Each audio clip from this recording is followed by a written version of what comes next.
Everything will be alright.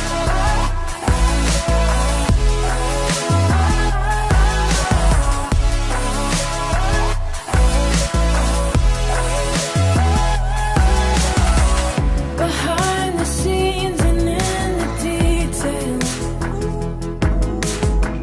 you plan the perfect way for me. Why would I dwell upon the roads and certainties when all I gotta do is look to you? Yeah, all I gotta do is look to you. Every little thing's gonna be alright. Every little thing's gonna be just fine.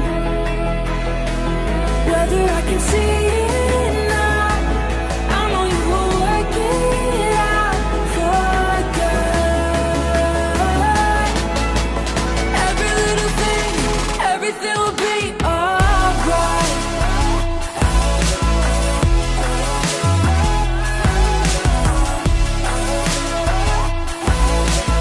Every little thing, every little thing.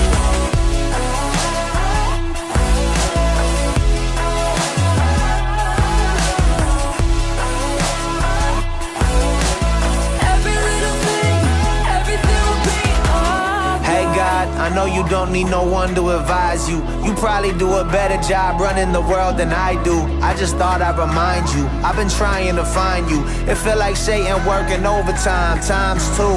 They say if it doesn't kill you, that refines you. But I'm trying to live, and that's bigger than survival. It's been a long night, it's been a long fight. So just remind me now, everything will be alright.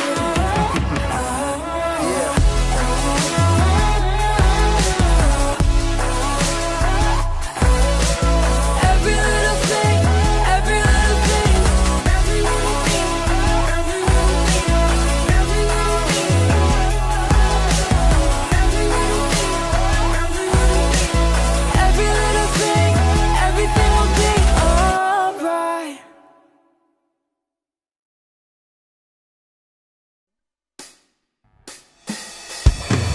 To you, I can do anything.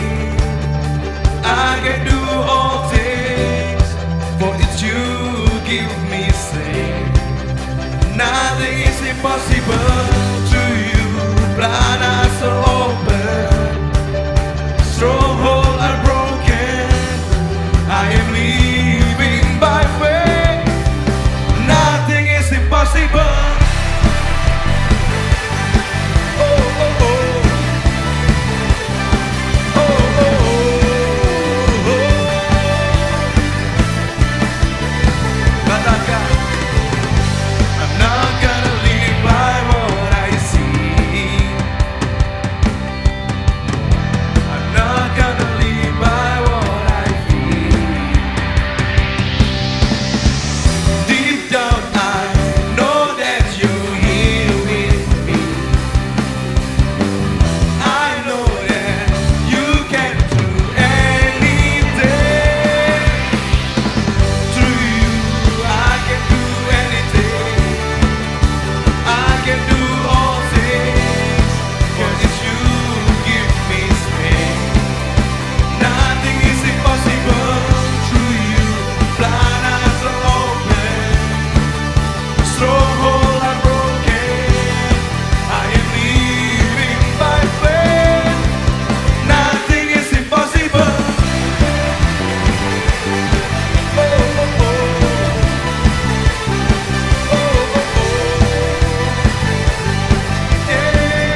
everything.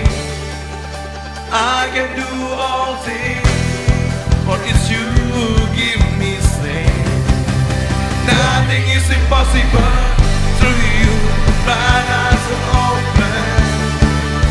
Stronghold are broken, I am living by faith. Nothing is impossible. Oh, oh, oh. Oh, oh, oh, oh, oh. Mari kita berikan suara-suara yang terbaik untuk Tuhan kita. Haleluya. Hanya Engkau Tuhan yang luar biasa Tuhan. Haleluya. Kami percaya Tuhan bahwa di setiap musim hidup kami Bapa, Engkau ada. Di saat kami tidak setia dengan Engkau Tuhan, tapi Engkau selalu setia dalam hidup kami Tuhan. Seringkali kami meninggalkan Engkau Tuhan, seringkali kami lupakan Engkau Yesus, tapi Engkau tak pernah tinggalkan kami. Engkau tak pernah lupa dengan kami Bapa. Biarlah malam hari ini Yesus, kami mau bersatu hati Bapa. Kami mau tersungkur di hadapan-Mu Tuhan. Kami mau nyatakan kuasa-Mu Yesus. Biarlah hanya nama-Mu Tuhan yang kami tinggikan Tuhan. Terima kasih Yesus.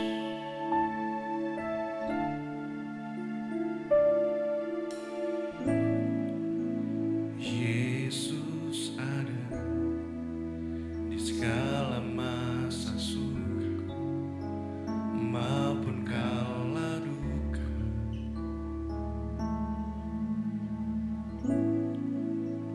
Yesus setia di saat kita setia maupun tak setia.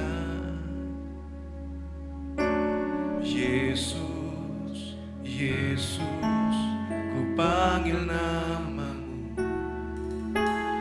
Yesus, Yesus, Kaulah sahabatku.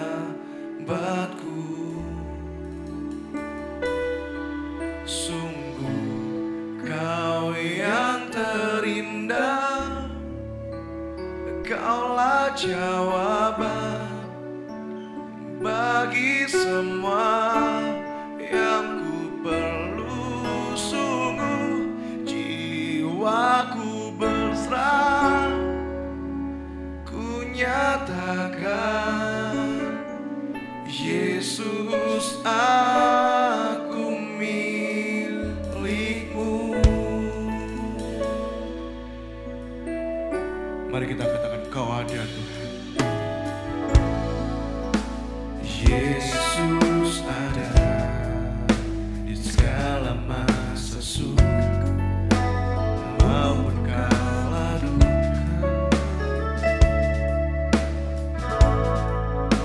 Yesus setia di saat kita setia maupun tak setia. Yesus, Yesus, ku panggil nama-Mu. Yesus,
Yesus, Yesus, Kaulah sahabatku.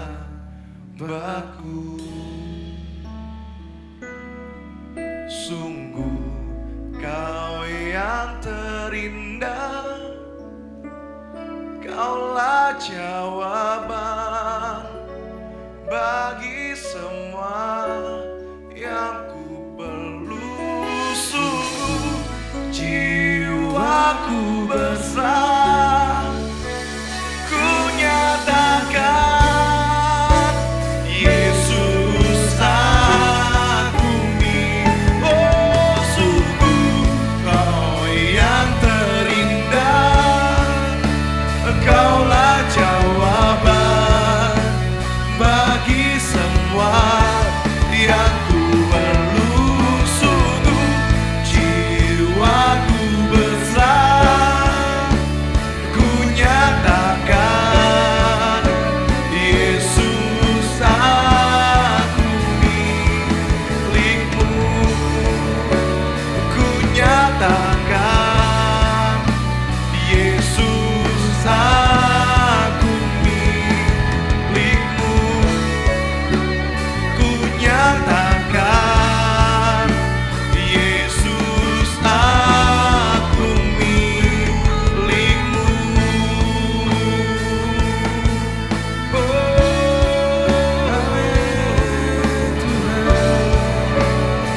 Hanya Kau Tuhan, Kau Yesus.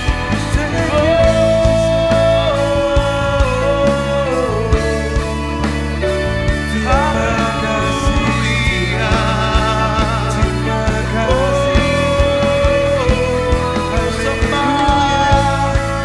Sembah Tuhanmu, jamah setia kami.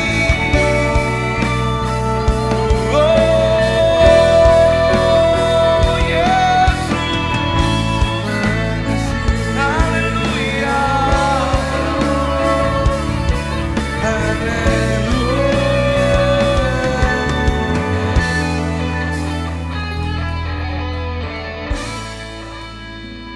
Haleluya. Terima kasih. Haleluya. Jesus. Jesus.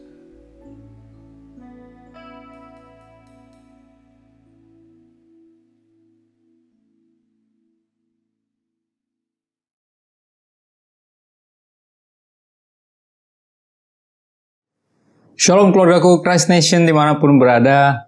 Senang sekali Christopher Tapi Heru di sini dapat kesempatan indah untuk membagikan isi hati Tuhan.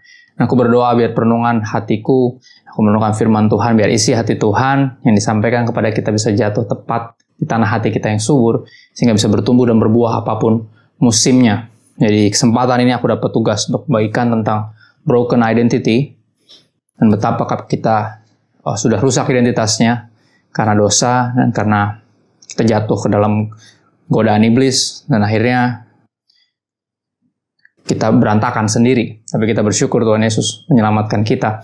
Dan hari ini kita akan belajar tentang itu. Ya, yang pertama kita akan memulai tentunya di Kejadian. Ya, Kejadian 3 ayat 4 sampai 5 ada manusia jatuh dalam dosa pertama kali karena krisis identitas. Ya, iblis berupaya untuk mencobai kita, membawa kita jatuh kepada kejatuhan yang sama seperti dia jatuh kepada kejatuhan yang itu. Ya, kejatuhan yang seperti apa? Ya, Kejadian 3 ayat 4 sampai 5 dikatakan seperti ini. Tetapi ular itu berkata kepada perempuan itu, "Sekali-kali kamu tidak akan mati. Tetapi Allah mengetahui bahwa pada waktu kamu memakannya, matamu akan terbuka. Dan kamu akan menjadi seperti Allah, tahu tentang yang baik dan yang jahat." Ya, di sini dikatakan bahwa iblis berkata bahwa jelas aja Tuhan nggak mau kamu makan buah itu. Kenapa? Karena kalau kamu makan buah itu, kamu akan jadi seperti Tuhan. Dan Tuhan nggak mau. Ya, Tuhan pengen kamu tetap seperti kamu. Dan ini akhirnya apa? Ini jadi satu kebohongan yang terus-menerus manusia coba bukan coba hidupi, lebih tepatnya kita tertipu terus-menerus di sepanjang sejarah. Ya, sebuah godaan untuk mempertanyakan identitas kita. Ya, dosa pertama adalah krisis identitas, di mana kita ini nggak cukup, ya nggak puas, manusia itu nggak puas hanya menjadi ciptaan. Ya, walaupun diciptakan segambar dan serupa sama Tuhan, tapi kita nggak cukup, kita nggak puas, kita pengen lebih. Ya, saya mau jadi Tuhan. Saya mau jadi Tuhan atas diri saya sendiri. Dan itu yang terjadi. Makanya ada ketidaktaatan demi ketidaktaatan. Ketika Tuhan berfirman, Tuhan melarang kita atau Dia memerintahkan kita, kita punya kecenderungan untuk tidak mau melakukannya. Karena kita berpikir, ya kenapa kita nggak menjadi Tuhan atas diri kita sendiri? Kenapa saya mesti diatur-atur? Ya, dan ini ya krisis identitas. Iblis membawa manusia untuk mempertanyakan, ya untuk nggak puas hanya jadi ciptaan, bukan pencipta. Ya, dan ini yang jadi problem dan terus-menerus kita jatuh ke dalamnya. Kita nggak mau diatur, kita mau jadi the Lord of our own life. Kita mau jadi Tuhan atas diri kita sendiri. Ya. Tapi ini yang menarik, kenapa? Karena Tuhan terlalu baik. Sehingga ketika manusia pertama jatuh dalam dosa, ya, Tuhan justru membuat janji. Membuat janji kepada si perempuan ini bahwa keturunannya akan meremukkan kepala ular. Ya, artinya berbicara tentang Tuhan Yesus. Ya, Yesus Kristus sebagai juru selamat yang dijanjikan itu. Ya, ditepati. Ya, itu ayatnya di Kejadian 3:15. Disebut proto-evangelium, Injil yang pertama. Ya, dan ditepati di Yohanes 3:16. Karena begitu besar kasih Allah akan dunia ini, sehingga Dia menganugerahkan anaknya yang tunggal, supaya barang siapa yang percaya kepadanya, pada Kristus, tidak binasa, melainkan beroleh hidup yang kekal. Dan di sini apa yang terjadi, Kristus memulihkan gambar diri yang rusak. Ya, Yesus memulihkan kita dari krisis identitas ini. Ya, menyadarkan kita siapa diri kita yang sebenarnya. Ya, di Matius 5 ayat 13-14 ada dua ayat ini. Yang pertama kali saya membacanya, saya agak terkejut ketika sungguh-sungguh membaca, ya bukan dibacain orang atau dengerin pendeta khotbah, tapi saya sungguh membaca dan merenungkannya. Ternyata selama ini ya nggak pernah ada perintah untuk jadi terang, nggak ada perintah untuk jadi garam. Tapi Yesus bilang di sini, kamulah, bukan jadilah, tapi kamulah. This is who we really are in the sight of God. Di pemandangan Tuhan, ini kita yang sebenarnya. Ini kamu adalah garam dunia.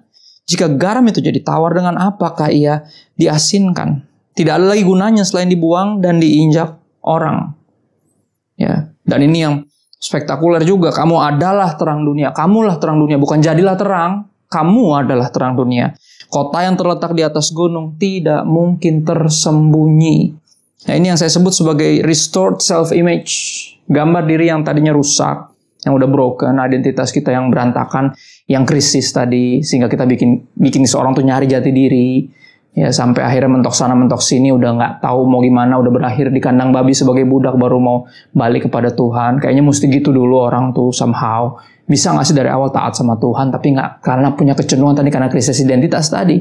Kita mau jadi Tuhan, kita nggak mau diatur-atur, kita nggak suka. Padahal peraturan Tuhan diberikan untuk melindungi, bukan murni hanya untuk mengatur. Ya, Tuhan bukan gila keteraturan, tapi Tuhan rindu untuk melindungi kita. Dia rindu untuk kita bisa menghidupi hidup terbaik yang Dia anugerahkan bagi kita. Ya, makanya Dia memulihkan ya gambar diri kita. Our self-image di-restored melalui pengorbanan Kristus. Ya, melalui pengorbanan Kristus kita sadari, kita dibuat jadi sadar betapa kita berharga di mata Tuhan. Seberharga Dia memandang anaknya sendiri. Ya, Kristus adalah yang paling berharga, yang paling mahal yang Tuhan punya. Anaknya sendiri diberikan bagi kita. Ya, untuk mati di kayu salib menggantikan kita. Bayangin, berarti harga kita adalah seharga Yesus. Ini kita seberharga itu, dan penting kenapa mesti self-image-nya mesti di-restore. Karena ini yang terjadi ketika orang sadar bahwa dia itu berharga. Ya, kita yang sadar bahwa kita berharga akan mulai berhenti hidup murahan. Dan ini satu pesan yang terus-menerus harus diberitakan. Kamulah terang dunia, kamulah garam dunia. You are, that's who you are in my sight, kata Yesus. Di mataku, itulah engkau. Itulah engkau ketika gambar dirimu pulih. Itulah engkau ketika engkau mau tunduk di bawah pemerintahanku, mau taat kepadaku, mau dengerin apa yang aku bilang. Ya, instead of dengerin apa yang setan bilang. Instead of dengerin apa kata hawa nafsumu. Ya, ini, kamu tuh terang dunia. Ya, dunia ini membutuhkan kamu. Jadi keluargamu membutuhkanmu, lingkunganmu membutuhkanmu, teman-temanmu membutuhkanmu, negaramu membutuhkanmu. Dunia ini yang gelap ini membutuhkan terang. Engkaulah terang dunia. Dan Kristus mati untuk menyadarkan kita keberhargaan kita. Sehingga self-image kita yang rusak, identitas kita yang krisis tadi bisa di-restore, dipulihkan kembali. Pulihkan kembali. Dan ini membawa kepada poin yang terakhir. Yang membawa kepada poin yang terakhir. Dan di sini saya akan agak panjang, saudara, karena ini sangat-sangat powerful. Ya, secara keseluruhan, saya sebut pakai kata yang mungkin agak langka dipakai wholesome. Oke, secara keseluruhan, gambar diri yang utuh dari kita itu seperti apa sih di pemandangan Tuhan melalui kebenaran firman Tuhan. Dan izinkan saya membawa kepada 3 perenungan yang sederhana tapi powerful ini. Ini kata firman Tuhan. Oke, ini yang terjadi kita. Yang pertama di Lukas 15 ayat 19. Dikatakan seperti ini, aku tidak layak lagi disebutkan anak Bapa. Jadikanlah aku sebagai salah seorang upahan Bapa. Ini kutipan yang keluar dari mulut siapa? Ya pasti udah pada hafal ya kurang lebih Lukas 15 tentang anak yang hilang. Apa yang terjadi di kisah ini? Ya, ini yang terjadi. Seorang papa punya 2 anak.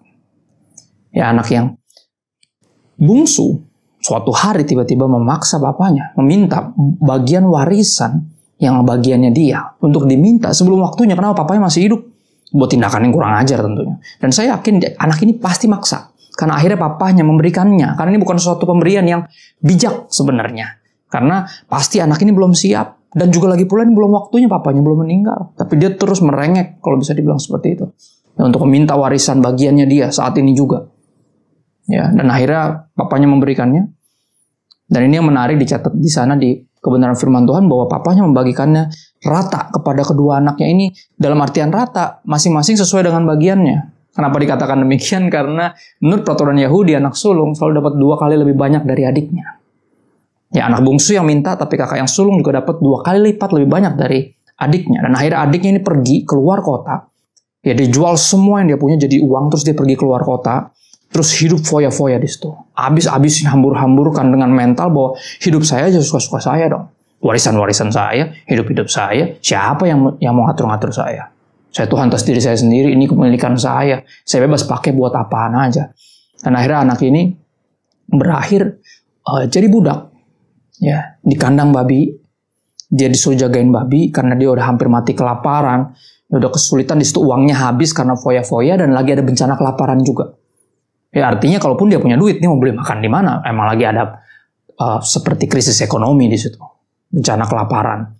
Dan akhirnya udah hartanya habis. Dia kerja sama orang, sekali lagi tadi jagain babi tadi.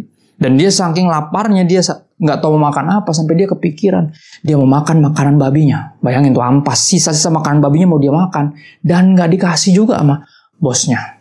Dan akhirnya dia menyadari keadaannya. Dia mau ingat bahwa di rumah papahnya. Bahkan hamba-hambanya, pembantu-pembantunya aja nggak ada yang kekurangan makan, nggak ada yang perlu bingung hari ini makan apa. Karena papanya menyediakannya. Dan dia menyadarinya, dan saya ngapain ada di sini? Saya anaknya, saya lebih dari pelayan-pelayan di rumah bapak saya anaknya, ngapain saya ada di sini? Dan akhirnya dia memutuskan untuk kembali, tentunya dengan rasa malu dan penyesalan yang amat sangat. Dan menarik, ini kata-kata yang keluar, ini kesimpulannya dari dia, dari anak yang ketika pulang kita tahu dia disambut luar biasa sama papanya. Papa bikin pesta terbesar yang mungkin di daerah itu bisa dirayakan, dan mungkin tentunya di kehidupan bapak itu, ini pesta terbesar yang pernah dia buat. Jadi untuk menyambut anaknya yang hilang, ditemukan kembali, yang mati, bangkit lagi, diungkapkan seperti itu. Dan pesta besar itu tidak menyilaukan, ya, tidak membuat silau, membuat terlena dari anak yang udah sadar siapa dia yang sebenarnya. Jadi dia menyadari bahwa dia ini nggak layak disebut anaknya lagi. Karena udah terlalu durhaka, udah terlalu kurang ajar. Ya, tapi papahnya menyambutnya dengan luar biasa, dan penyambutan itu meyakinkan dia bahwa di mata bapaknya dia itu berharga. Bapaknya masih mengasihi dia sebagai anak, dimandiin, dipakein jubah, dipakein cincin, dipakein sepatu. Artinya apa? You're still my son. Kau masih tetap anakku, dan aku masih mengasihimu sama seperti sebelumnya. Sebelum kau melakukan semua kebodohan ini, aku tetap mengasihimu sampai saat ini. Dan pesta terbesar untuk menyambut dia, sekali lagi tidak membuat dia silau. Anak ini tahu diri. Dia bilang, apa, saya udah gak layak disebut anakmu. Ya, saya telah berdosa terhadapmu dan terhadap sorga. Dan dia minta apa? Jadikanlah aku sebagai salah seorang upahan Bapa. Artinya apa? Jadikan saya sebagai hambamu. Jadikan saya sebagai hambamu. Dan ini gambar diri yang utuh. Bagian yang pertama, ada 3 bagian yang utama. Di penggambaran di firman Tuhan dikatakan gambar diri yang utuh dari Anda dan saya adalah yang pertama, kita anak yang tahu diri. Artinya apa? Bukan anak yang menyalahgunakan otoritas. Anak yang hidup seenak-enaknya karena punya Tuhan sebagai bapaknya. Ya, nggak kayak gitu. Ya, kita anak yang tahu diri. Anak yang gimana? Anak yang menghamba. Ya, status sebagai anak, tapi melayani hidup sebagai hamba. Dan ini penting. Ini gambar diri yang utuh. Karena ada orang yang tadinya begajulan, tadinya ancur-ancuran, ketika dia disambut jadi anak, malah makin tengil. Malah dia pakai menyalahgunakan kasih karunia Tuhan untuk terus hidup dalam dosa. Ada juga yang kayak gitu. Ada juga yang terlalu sibuk pelayanan, terlalu sibuk menghamba, sampai lupa punya hubungan sama bapaknya, dan lupa bahwa dia ini anaknya, sehingga posisinya juga secara religius mungkin baik, tapi secara praktek sangat-sangat tidak ideal, nggak punya hubungan yang intim sama Tuhan. Yang nggak punya hubungan yang seperti ayah dengan anaknya sendiri. Hancur, berantakan. Makanya apa? Ini yang gambar diri yang utuh. Yang bagian pertama adalah kita anak yang menghamba. Anak yang tahu diri. Ya, anak yang melayani. Anak yang mengabdi.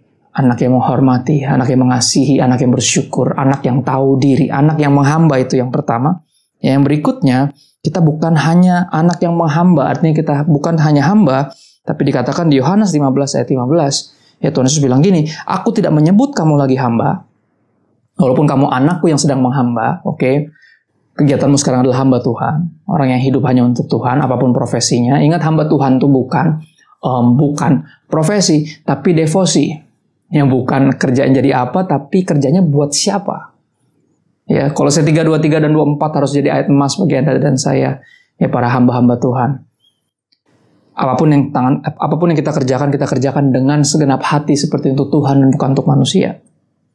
Ya, dari dialah, dari Tuhanlah kita akan menerima bagian sebagai upah. Kristus adalah Tuhan dan kita, kamu hamba-hambanya. Ya, kita hamba-hambanya. Jadi siapapun yang hidup melakukan semua yang terbaik seperti untuk Tuhan bukan untuk manusia adalah hamba-hamba Tuhan. Ya, hamba Tuhan gak melulu bicara tentang profesi pendeta, tapi apapun profesinya, selama devosinya, sikap hatinya adalah hamba Tuhan. Ya, menghamba kepada Tuhan, mengabdi kepada Tuhan. Kita semua adalah hamba Tuhan. Tapi aku tidak menyebut kamu lagi hamba, di Yohanes 15, Tuhan Yesus berkata demikian. Sebab hamba tidak tahu apa yang diperbuat oleh tuannya, tapi aku menyebut kamu sahabat. Ini dia, ya, gambar diri yang utuh berikutnya. Setelah kita anak yang menghamba, kita berikutnya adalah next level. Ketika jadi hamba, ketika jadi dalam tanda kutip seperti karyawan, adalah sebuah hubungan yang indah ketika karyawan dapat privilege untuk bisa mengenal bosnya, dan bosnya menganggapnya sebagai sahabatnya sendiri. Enak banget. Ya, kita kerja sama sahabat kita sendiri. Maksudnya bukan sesuatu yang hierarki, yang kaku, yang menakutkan, yang mengerikan, tapi sesuatu yang indah. Nah, ini persahabatan, ini mitra. Dan itu yang dikatakan Tuhan Yesus. Aku tidak menyebut kamu lagi hamba, sebab hamba tidak tahu apa yang diperbuat oleh tuannya, tetapi aku menyebut kamu sahabat, karena aku telah memberitahukan kepada kamu segala sesuatu yang telah kau dengar dari Bapakku. Ya, ketika Tuhan berbicara kepada kita melalui firman-Nya, ya, dia tidak diam atas hidup kita. Dia tidak membiarkan kita terus dalam dosa-dosa kita. Dia berbicara melalui nasihat pendeta, melalui nasihat teman kita, khotbah pendeta, yang melalui bahkan Roh Kudus yang tinggal diam di dalam kita. Ketika kita hati nurani kita berbicara, jangan bikin ini terus, sampai kapan kamu bikin ini terus? Dan Tuhan terus berbicara kepada kita, sadarilah bahwa kita bukan hanya anak yang menghamba, tapi kita adalah sahabat-sahabatnya. Ya, ini gambar diri kita yang utuh. Dan membawa kita kepada kesimpulan dari semua ini. Yang membawa kita kepada kesimpulan dari kebenaran yang indah ini, bahwa ini yang disebut oleh Rasul Paulus sebagai misteri. Ya, di Efesus 5 ayat 31-32 dikatakan seperti ini. Sebab itu laki-laki akan meninggalkan ayahnya dan ibunya dan bersatu dengan istrinya, sehingga keduanya itu menjadi satu daging. Rahasia ini besar, tetapi yang aku maksudkan ialah hubungan Kristus dan jemaat. Perhatiin, ini bagian puncak dari gambar diri Anda dan saya yang utuh. Ya, this wholesomeness, kalau bisa dikatakan seperti awesomeness, tapi wholesomeness, keutuhan. Gambar diri kita yang utuh. Yang pertama, kita anak yang menghamba. Tapi kita bukan cuma hamba, kita ini juga sahabat. Tuhan menganggap kita sebagai sahabat. I'm a friend of God because He calls me friend. Right? Dan yang terakhir tentunya, yang paling indah, yang paling disebut sebagai misteri. Ya, kita digambarkan seperti mempelai wanita yang dipersiapkan untuk menyongsong mempelai pria, karena nanti di hari terakhir bukan hanya ada penghakiman terakhir. Berapa orang ketakutan menyambut kedatangan Tuhan Yesus karena nanti tahu akan dihakimi. Ya, kemungkinan orang yang takut dihakimi adalah orang yang bersalah, benar nggak? Kalau kita nggak salah, mau ada penghakiman, mau ada tuntutan macam apa, kita tenang karena kita nggak salah. Ya, tapi beberapa hidup dalam dosa sehingga sangat ketakutan menghadapi kedatangan Tuhan Yesus. Ya, lupa bahwa nanti bukan cuma ada pengadilan terakhir, tapi ada perjamuan kawin anak domba. Ada pesta pernikahan di situ. Dan siapa yang menikah? Ya kita manusia sebagai mempelai wanita yang dipersiapkan di bumi ini, dikuduskan, dimandikan, ya pokoknya didandani sedemikian rupa, sehingga siap untuk menyongsong nanti mempelai pria yang adalah Kristus sendiri. Ya, kita digambarkan, dipersiapkan seperti itu. Rasul Paulus di dalam salah satu suratnya kepada salah satu jemaat, dia berkata bahwa aku cemburu kepadamu dengan cemburu ilahi karena aku telah mempersiapkan kamu, mempertunangkan kamu dengan Kristus. Hei, jangan cemari hidupmu, jangan asal. Ayo, kamu lagi dipersiapkan benar-benar untuk Kristus. Ini satu hubungan yang sangat dalam di mana dia menjadi kekasih jiwa kita. Nah, saudara, makanya kalau diperhatiin ini semua hubungan yang ada di dunia ini yang kita miliki. Nah, kita jadi anak dari orang tua. Kita punya ayah. Ya, kita punya ibu. Kita sekarang bahkan udah punya anak. Ya, tapi kita jadi hamba. Kita menghamba. Kita tahu bahwa kita udah terlalu banyak bersalah. Mayoritas dari kita lagi berusaha untuk menyenangkan orang tua kita. Membalas jasa mereka walaupun tidak terbalas. Benar. Karena itu sebuah cita-cita yang mulia. Kita tahu udah terlalu banyak yang mereka lakukan untuk kita. Dan sekarang bagian kita untuk melakukannya bagi mereka. Ya, kita anak yang menghamba. Makanya apa, kita pernah jadi karyawan atau masih jadi karyawan. Mungkin sekarang kita udah jadi bos. Ya udah jadi CEO, tapi kita pernah jadi karyawan. Makanya ada kata hamba, kita mengerti. Ini hubungan antara majikan dengan tuannya. Ya, hamba ini. Ya, juga ada persahabatan. Yang kalau diperhatiin ini semua yang ada di sini. Namanya ada hubungan kekeluargaan, ya, familial love atau storge. Yang berikutnya ada philia. Philia itu persahabatan. Persahabatan termasuk dalamnya antara hamba dengan tuannya sebenarnya. Secara hierarkis. Tapi intinya adalah berdasarkan kepentingan. Kita bersahabat berdasarkan kepentingan. Kalau orang yang nggak menguntungkan buat kita pasti mundur. Ya, ada persahabatan, itu ada philia, dan tentunya ini eros. Ya, jenis kasih yang berikutnya adalah eros. Dan semuanya disempurnakan. Hanya bisa berfungsi sempurna, hanya bisa benar-benar jadi powerful ketika ada agape, kasih yang tanpa syarat yang Tuhan berikan bagi kita, yaitu dirinya sendiri. Ingat, God is love, Tuhan adalah kasih. Dan ketika dia mengasihi kita, arti sederhananya adalah dia memberikan dirinya bagi kita. Dan di sini digambarkan sebagai di mana ada hubungan seperti hubungan eros ini antara laki-laki dengan perempuan. Ya, hubungan romantic love. Maka lagu-lagu rohani banyak juga bernuansa romantis, bisa dipakai kadang kalau cuma dinyanyikan biasa, orang berpikir ini lagu cinta ya, lagu cinta-cintaan dunia ini ya. Oh enggak. Ya, ini cinta yang benar-benar antara kita dengan Tuhan. Tuhan mengasihi kita seperti demikian, makanya kita diizinkan merasakan romantisme di dunia ini. Karena sekali lagi Tuhan, ya saya percaya Tuhan adalah yang paling romantis, pribadi paling romantis yang ada di alam semesta ini. Ya, dan dia mengundang kita ke dalam hubungan ini yang digambarkan sebagai sebuah misteri. Sebagai sebuah misteri di mana seperti istri tunduk sama suaminya, hormat sama suaminya. Ya, seperti jemaat tunduk dan hormat mengagungkan Kristus. Dan ya Kristus berkorban bagi jemaat, berkorban bagi Anda dan saya seperti seorang suami melindungi istrinya, merawatnya, ya, provide buat dia, dan rela berkorban, rela mati buat istrinya. Sebuah penggambaran yang indah. Jadi mana kita digambarkan sebagai mempelai wanita dan Kristus sebagai mempelai pria. Dan ini gambar diri kita yang utuh. Kita anak yang menghamba, kita juga sahabat, tapi kita juga adalah mempelai wanita. Kita adalah kekasih jiwa. Ya Tuhan rindu kita memandang Tuhan sebagai kekasih jiwa kita. Seperti dia menganggap kita sebagai kekasihnya. Jadi digambarkan dengan cinta romantis di kitab Hosea. Suatu penggambaran cinta antara Hosea seperti Tuhan dan Israel nih kayak si Gomer itu. Ya, pelacur yang dia nikahi. Yang bahkan habis dinikahi dia melacur lagi tuh perempuan. Dan dia beli lagi dengan segenap harga yang mesti dia bayar. Dan penggambaran tepat buat Anda dan saya. Kita menjual diri kita kepada iblis dan dosa. Tapi Kristus membayar harga itu lunas di kayu salib. Ya, sehingga kita semua menjadi satu, bisa dikatakan sebagai bangsa yang ditebus dari berbagai suku bangsa. Kita dijadikan sebagai Christ Nation, satu nama yang sangat indah. Ya. Umat Kristus yang ditebus oleh darahnya sendiri. Yang seperti mempelai yang dikuduskan, dimandikan, didandanin sedemikian rupa untuk menyambut mempelai pria yang sempurna itu. Dan akan dipersatukan dalam pernikahan, perjamuan, kawin anak domba. Dan ini gambar diri kita yang utuh. Kita anak yang menghamba, kita sahabat, kita juga mempelai. Dan biar kebenaran indah ini ya memulihkan our broken identity. Ya, sehingga bisa jadi restored. Our self-image be restored. Tapi kita tetap jadi anak yang tahu diri. Ya, yang nggak besar kepala, yang nggak, kalau bahasa jalanan saya sering pakai, ada orang yang mesti dipulihkan, ada orang yang kepulihan.